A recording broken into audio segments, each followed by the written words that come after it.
bagi kita semua. Saya Novis Febriana Sayo dari Kongregasi Suster-Suster Roh Kudus di Maumere dalam mimbar renungan Katolik pada hari ini, Minggu 23 Juli 2023, Pekan Biasa ke-16, akan menemani kita sekalian dalam renungan singkat dengan tema Perihal Tabur Tuai. Injil yang akan kita renungkan bersama diambil dari Injil Matius bab 13 ayat 24 sampai 43. Bapak, Ibu, sama saudara dan kaum muda Katolik yang terkasih dalam Kristus Yesus. Injil Matius bab 13 ayat 24 sampai 43 berkisah mengenai perumpamaan gandum dan sawi, juga dikenal sebagai perumpamaan tentang gandum dan lalang atau rumput liar, adalah bagian dari khotbah Yesus yang diucapkan kepada orang banyak menggunakan perumpamaan. Perumpamaan ini memiliki pesan dan ajaran penting yang dapat diambil untuk merenungkan iman dan kehidupan kita sebagai umat Katolik. Mari kita telaah lebih dalam. Bapak, Ibu, sama saudara, kaum muda Katolik yang terkasih dalam Kristus. Secara konteks, kisah ini terjadi ketika Yesus berbicara kepada orang banyak di tepi Danau Galilea. Dia menggunakan perumpamaan untuk menyampaikan ajarannya tentang kerajaan Allah. Perumpamaan gandum dan sawi. Yang pertama, dalam perumpamaan ini, pemilik ladang menaburkan benih gandum yang baik di ladangnya.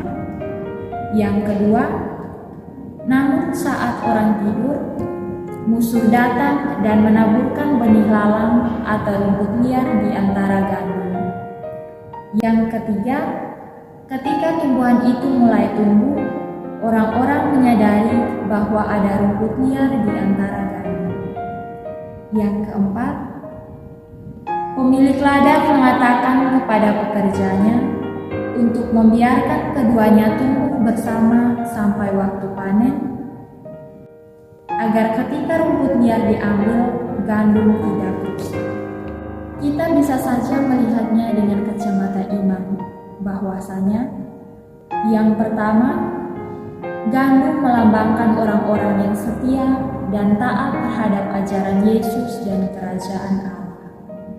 Yang kedua, rumput liar melambangkan orang-orang yang tidak taat, jahat, dan berdosa yang mencoba mengganggu kerajaannya.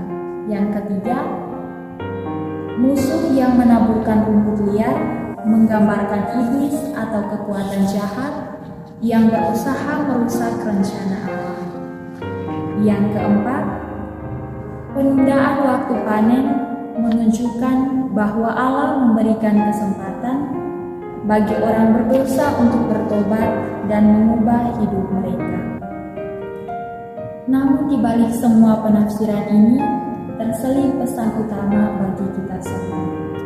Yang pertama, melalui perumpamaan ini, Yesus mengajarkan tentang ketabahan dan kesabaran dalam menghadapi kejahatan dan ketidaksetiaan di dunia ini. Meskipun kejahatan ada, Allah membiarkan tumbuh bersama dengan yang baik hingga saat yang tepat untuk mengadili. Yang kedua, Allah adalah Allah yang adil dan berdaulat. Dia akan memisahkan yang benar dan yang salah pada waktunya yang ditentukan. Ketiga, kita sebagai pengikut Yesus diharapkan untuk tetap setia meskipun ada tantangan dan godaan di sekitar kita. Kehadiran kejahatan dan godaan bukan alasan untuk meninggalkan iman kita, tetapi sebaliknya kita harus bertekun dalam iman dan mengikuti kehendak Allah. Refleksi untuk iman Katolik. Yang pertama, sebagai orang Katolik, kita menghadapi berbagai godaan dan tantangan di dunia ini. Perumpamaan ini mengingatkan kita untuk tetap teguh dan tidak tergoda oleh dosa dan ketidaksetiaan terhadap Allah. Yang kedua, Allah memperhatikan setiap perbuatan dan tindakan kita. Oleh karena itu, kita harus hidup dengan hati-hati dan bertanggung jawab atas kehidupan rohani kita. Yang ketiga, kita juga harus berhati-hati dengan apa yang kita biarkan tumbuh dalam hidup kita. Apakah itu kebajikan dan ketakwaan, atau dosa dan ketidaksetiaan? Yang keempat, refleksikan tentang kualitas hubungan kita dengan Allah dan sejauh mana kita setia dan taat dalam mengikuti ajarannya. Kita juga bisa bertanya, apakah kita setia dengan ikatan perkawinan kita dengan pasangan dan keluarga kita? Dan bagi kami kaum hidup bakti, apakah kita setia dengan kaul-kaul yang kita ikrarkan di hadapan Tuhan dan gereja? Yang kelima, akhirnya ingatlah bahwa Allah adalah Allah yang adil dan penuh kasih. Dia memberi kesempatan bagi orang berdosa untuk bertobat dan kembali kepadanya. Semoga refleksi atas perumpamaan ini dapat memberi inspirasi bagi kehidupan iman dan pelayanan kita sekalian sebagai seorang Katolik.